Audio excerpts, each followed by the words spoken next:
Friends, I am Manisha व्यास। मेरे इस YouTube channel पर आप सभी का अभिनंदन और स्वागत है। कल हमने हमारे वीडियो में पढ़ा कि संस्कृत में वर्णमाला की कितनी संख्या होती है, वर्णमाला में भी वर्णों की कितनी संख्या होती है और वर्णों के प्रकार के बारे में अध्ययन किया।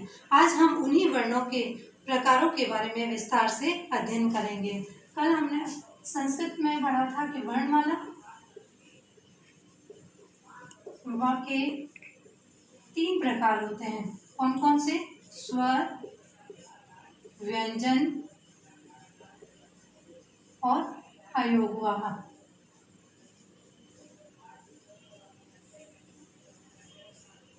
स्वर की हमने संख्या देखी। सामान्य संस्कृत में संस्कृत के भी 2 प्रकार देखने को मिलते हैं, एक लौकिक संस्कृत और दूसरा वैदिक संस्कृत। वैदिक संस्कृत वह होती है जिसमें वेदों में जिस संस्कृत का प्रयोग किया गया है, और सामान्य संस्कृत को हम किस संस्कृत के नाम से जानते हैं? लौकिक संस्कृत के नाम से जानते हैं।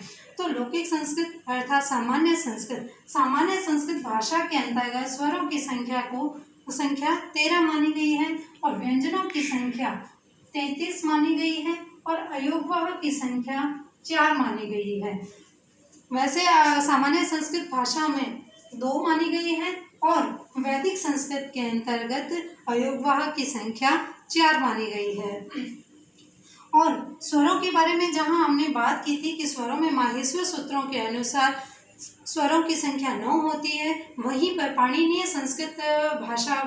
शिक्षा के अंतर्गत स्वरों की संख्या 21 या 22 मानी गई है। अब हम यहाँ पर स्वर के कौन कौन से प्रकार होते हैं उनके बारे में अध्ययन करेंगे।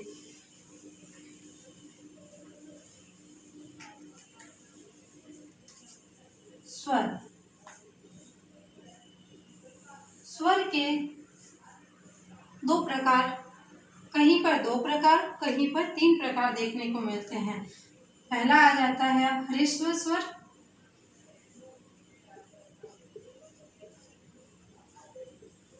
और दूसरा आता है दीर्घ स्वर।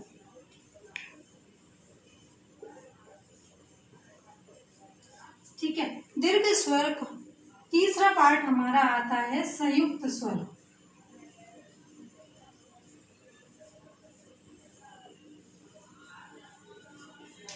ठीक है, कहीं पर हमें यह 3 प्रकार देखने को मिलते हैं, ह्रस्व स्वर, दीर्घ स्वर और संयुक्त स्वर। लेकिन एक्चुअल में ये जो दीर्घ स्वर और संयुक्त स्वर अपने आप में एक ही प्रकार है। इन दोनों को हम दीर्घ स्वर का ही एक रूप संयुक्त स्वर है। यहाँ पर ह्रस्व स्वर की हमने बात करते हैं। ह्रस्व स्वर हमारे यहाँ होते हैं 5। कौन कौन से होते हैं? 5। तो हम ये कह सकते हैं कि ह्रस्व स्वरों की संख्या कितनी होती है? ह्रस्व स्वरों की संख्या 5 होती है। कौन कौन से होते हैं ह्रस्व स्वर? ह्रस्व स्वर होते हैं हमारे अ, छोटी ई, छोटा ऊ, छोटा री और री। जहाँ पर यदि हिंदी भाषा में ह्रस्व स्वर की बात आती है तो वहाँ पर 4 प्रकार देखने को मिलते हैं। कौन कौन से? अ, ई, उ और री। लेकिन अगर हम बात करें संस्कृत भाषा की, तो संस्कृत भाषा में ह्रस्व स्वर हमें 5 दिखाई देते हैं। कौन कौन से? अ, ई, उ, री और री। ठीक है, उसी प्रकार हम ये कह सकते हैं, इसमें हमारे कैसे आता है क्वेश्चन? हमारे क्वेश्चन आता है कि कौन सा स्वर ह्रस्व स्वर नहीं है या फिर ह्रस्व स्वर कितने होते हैं। इस प्रकार से हमारे क्वेश्चन बनते हैं। अब आता है हमारा दीर्घ स्वर। दीर्घ और साथ में कल हमने पढ़ा था कि माहेश्वर सूत्रों के अंतर्गत स्वर कितने माने गए हैं? 9 माने गए हैं। उन 9 स्वरों के अंतर्गत ह्रस्व स्वर के 5 का तो प्रयोग किया ही गया है, पीछे रह गए 4। तो 4 जो है वो दीर्घ स्वर में से लिया जाता है। तो दीर्घ स्वर में अभी कौन कौन से? ए, आई, ओ और औ। ठीक है, अब ये ए आई ओ औ ये क्या है? दीर्घ स्वर है दीर्घ स्वर भी है और संयुक्त स्वर भी है। इनको मैंने पहले क्यों लिखा यहाँ पर, क्योंकि जो माहेश्वर सूत्र है, माहेश्वर सूत्रों के अंतर्गत हमने बताया स्वर कितने माने गए हैं, 9 माने गए हैं। कितने माने गए, 9। 9 में 5 तो ये माने गए हैं, 5 ह्रस्व स्वर और 4 ये, कुल मिला के 5 और 4 कितने हो गए, 9। 9 स्वर ह्रस्व स्वर, 9 स्वरों का प्रयोग किसमें किया गया है, माहेश्वर सूत्रों में किया गया है। अब ये भी क्या है, हमारे यहाँ पर दीर्घ स्वर है। अब ये दीर्घ स्वर किससे मिलकर बनते हैं, ये दीर्घ स्वर किससे मिलकर बनते हैं, ये बनते हैं, इससे मिलते हैं। ह्रस्व स्वर को हम कह सकते हैं मूल स्वर भी कहते हैं। क्या कह सकते हैं, मूल स्वर। अब ये जो है वो किससे बनता है, जो दीर्घ स्वर है वो सारे के सारे किससे मिलकर बनते हैं, मूल स्वरों से ही बनते हैं। जितने भी संस्कृत भाषा में जितने भी वर्ण आगे शब्द बनते हैं वो मूल स्वर से ही आगे बनते हैं। अब यहाँ पर ए कैसे बनता है, ए बनता है अ प्लस ई। आई कैसे बनता है, आ प्लस ई। ठीक है, ओ कैसे बनता है, अ प्लस उ। ठीक है, और औ कैसे बनता है, आ प्लस बड़ा उ। ठीक है, अब यहाँ पर ये क्या है, दोनों ही क्या है, ह्रस्व स्वर और ह्रस्व स्वर है। दोनों ही ह्रस्व स्वर अगर भिन्न भिन्न प्रकार के हैं, अ और ई, ये दोनों मिलकर क्या बनते हैं, ए। और यहाँ पर आ और बड़ी ई क्या मिलकर बनते हैं, ऐ। और अ छोटा उ मिलकर क्या बनता है, ओ। और आ और बड़ा उ मिलकर बनते हैं औ। इसके बाद इनको हम संयुक्त स्वर भी कह सकते हैं और दीर्घ स्वर भी कह सकते हैं। अब हमारे पे ये हो गए 4 हमने, और दीर्घ स्वर के अंतर्गत हमारे ये भी आते हैं, आ, बड़ी ई, बड़ा उ और बड़ी री। ठीक है, तो अब 4 तो ये वर्ण हो गए और 4 ये वर्ण हो गए, तो 4 और 4 मिलकर कुल टोटल कितने हो गए, 8। इस प्रकार से हम कह सकते हैं कि दीर्घ स्वरों की संख्या कितनी हो गई, 8। कुल टोटल कितने हो गए, 8। और ह्रस्व स्वर कितने हो गए, 5। 8 और 5 कितने हो गए, 13 हो गए। अब हम ये भी कह सकते हैं कि ये क्या है, असवर्ण है। कैसा है ये, असवर्ण। और जो हमने यहाँ पे पढ़ा आ, इसके अंतर्गत क्या है, इसको दीर्घ स्वर क्यों कहा जाता है, इसको दीर्घ स्वर इसलिए कहा जाता है क्योंकि जो हमारा ह्रस्व स्वर है उसमें एक मात्रा उच्चारण काल का जो टाइम लगता है उतना, उससे दुगुना टाइम या उससे थोड़ा अधिक समय जब लगता है तो वह क्या बन जाता है, अ से यह क्या बन जाता है, आ बन जाता है। और ये आ क्या हो जाता है, दीर्घ स्वर। इसी प्रकार से ई का, ई में ई, छोटी ई जब हम बोलते हैं तो उसमें जब थोड़ा टाइम ज़्यादा लगता है तो वह क्या बन गया, बड़ी ई। इसी प्रकार से बड़ा ऊ और बड़ा री, कुल मिला के ये क्या बन गए, दीर्घ स्वर। दीर्घ स्वर, और इस प्रकार हम कह सकते हैं कि दीर्घ स्वर में कितने वर्ण आते हैं, सम्मिलित होते हैं, 4 और प्लस 4, 8 स्वर दीर्घ स्वर कहलाते हैं। कुल मिलाकर ये हो गया स्वरों के अंतर्गत 13। ये 13 किस में आते हैं, सामान्य संस्कृत भाषा अर्थात लौकिक संस्कृत में स्वरों की संख्या अगर हमें पूछी जाए तो हम क्या कहेंगे कि ये कितने होते हैं, 13 स्वर होते हैं। अब हम बात करते हैं व्यंजन की। किसकी बात करते हैं, व्यंजन। अब व्यंजन के जब हम प्रकारों की बात करते हैं तो व्यंजन का क्या है, कोई प्रामाणिक विभाजन देखने को नहीं मिलता है। इसको हम केवल किससे करते हैं, इसको हम केवल सुविधा के हिसाब से करते हैं। सुविधा के हिसाब से कैसे, कोई तो इसका मानता है कि ये 2 प्रकार के होते हैं, वर्गीय और अवर्गीय। तो कोई कहता है कि ये 3 प्रकार के होते हैं, लेकिन हम अपनी सुविधा के हिसाब से इसको 3 प्रकार से बांट सकते हैं। कौन कौन से हो गए ये, स्पर्श व्यंजन, अंतःस्थ व्यंजन, और तीसरा प्रकार हो गया हमारा पुष्म व्यंजन। ठीक है, अब स्पर्श व्यंजन। स्पर्श व्यंजन क्या, अब देखो हमने बताया था कि कई लोग इसको दो भागों में विभक्त करते हैं। हमने बताया था वर्गीय और अवर्गीय। तो जो स्पर्श व्यंजन है उसी का ही एक नाम क्या है, वर्गीय। उसी को ही क्या कह देते हैं, वर्गीय व्यंजन कह दिया जाता है। अब स्पर्श व्यंजनों की संख्या कितनी होती है? स्पर्श व्यंजनों की संख्या होती है 25। कितनी होती है? 25। और इसको स्पर्श के बाद आ जाता है हमारा अंतस्थ। अंतस्थ को हम क्या कहते हैं, अंतस्थ के अंतर्गत हमारी आती है 4। कितने वर्ण आते हैं इसमें? हमारे 4 वर्ण। और उष्म के अंतर्गत हमारे कितने आते हैं? उष्म के अंतर्गत भी हमारे आते हैं 4 वर्ण।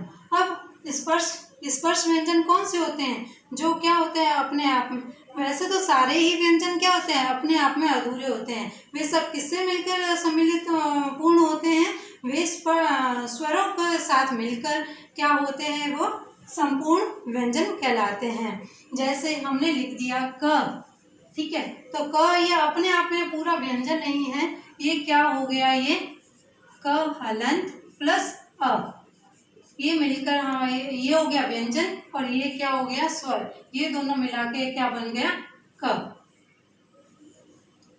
ठीक है, इसी प्रकार से अब हमने देखा स्पर्श व्यंजन। अब हम आप लोगों ने ये देखा होगा कि हम पढ़ते हैं क वर्ग, च वर्ग, ट वर्ग, त वर्ग और प वर्ग।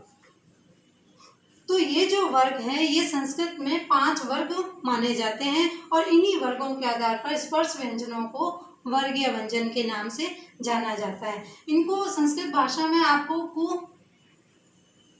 कुचुटुतुपु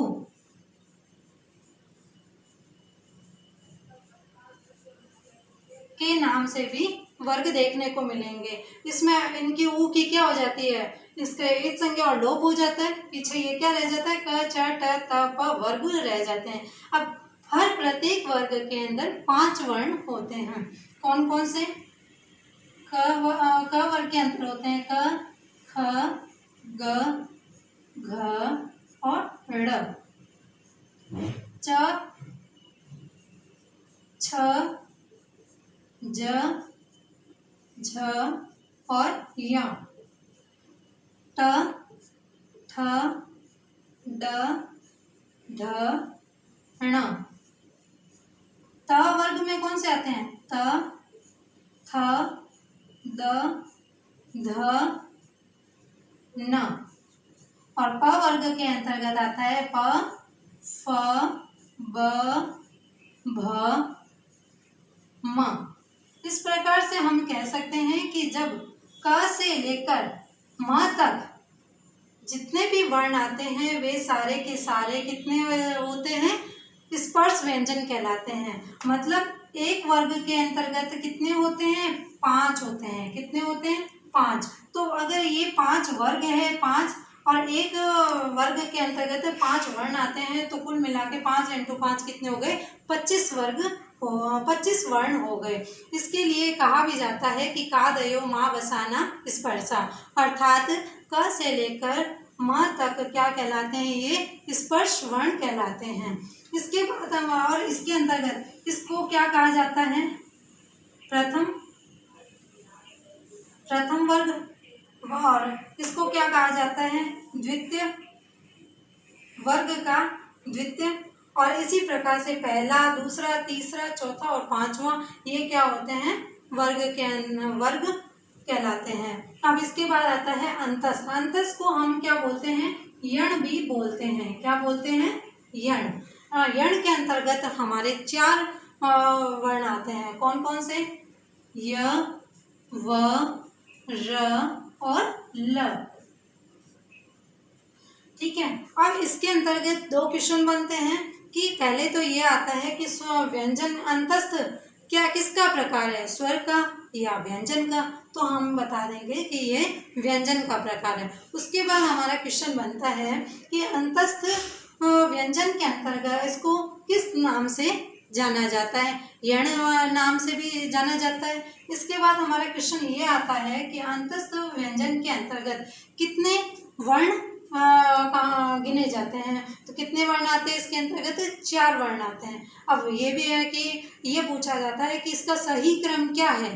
तो यहाँ पे आता है य व र ल, जबकि कई लोग इसको क्या कर देते हैं य र ल व, जो कि गलत है। यह कई बार यह कंपटीशन की परीक्षाओं के अंतर्गत पूछा भी गया है, लेकिन आपको ये इसका क्रम ध्यान रखना है।